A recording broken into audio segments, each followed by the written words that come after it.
नमस्कार, मी पंजाब डक. मी आहे सोनाली बॉर्डर मध्ये, नेपाळ आणि भारताची बॉर्डर आहे. तर या ठिकाणी महाराष्ट्रातल्या शेतकऱ्याला सर्वप्रथम आनंदाची बातमी देणार आहे.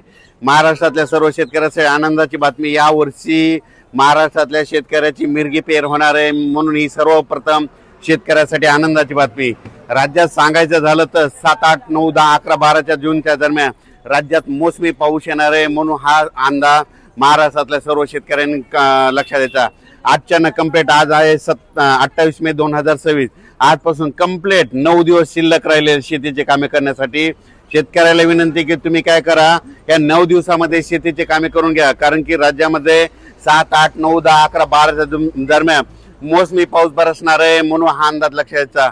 आणि सर्वप्रथम सांगू इच्छितो की राज्यामध्ये सांगायचं झालं तर की हे जे मोसमी पाऊस आहे, तर खरं तर पहिलं तर काय होणार आहे, 31 मे पासूनच 31 मे 1, 2, 3, 4, 5 जूनच्या दरम्यानमध्ये पूर्व विदर्भ, काही भागात पश्चिम विदर्भ, दक्षिण महाराष्ट्र, उत्तर महाराष्ट्र, कोकणपट्टी, खानदेश, मराठवाडा सगळीकडे काय होणार आहे, काही भागामध्ये 1 जूनला येईल, काही भागात 2ला, काही 3ला, काही 4, 5, 6, 6 जूनपर्यंत दररोज वेगवेगळ्या भागात चांगला जोराचा पाऊस पडणार आहे, म्हणून हा अंदाज महाराष्ट्रातल्या शेतकऱ्यांना लक्षात यायचा.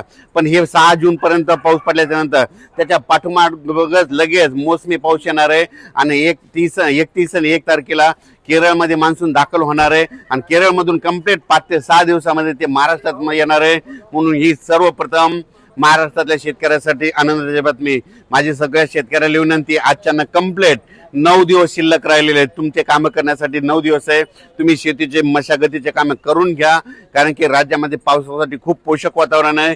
इतकं वातावरण असं कधीच पोषक नसतं, पण काय झालं, यावर्षी उन्हाची तीव्रता जास्त असल्यामुळे यावर्षी खूप पोषक वातावरण तयार झालं. आणि यावर्षी सगळ्यात महत्त्वाचं यावर्षी लवकर पेरणीचा योग आहे. मिरगी पेर होणार आहे. कापसाच्या देखील बऱ्याच शेतकऱ्याचा काय होणार आहे, 2-3 टप्प्यामध्ये लागवडी होणार आहेत. कारण की काय होणार आहे, काही काही भागामध्ये 1 जून ते 6 जूनच्या दरम्यान काही ठिकाणी खूप जोराचा पाऊस पडणार आहे, काही निरंक राहील, काही भागामध्ये जास्त पाऊस पडणार आहे. म्हणून हा अंदाज महाराष्ट्रातल्या सर्व शेतकऱ्यांनी लक्षात घ्यायचा.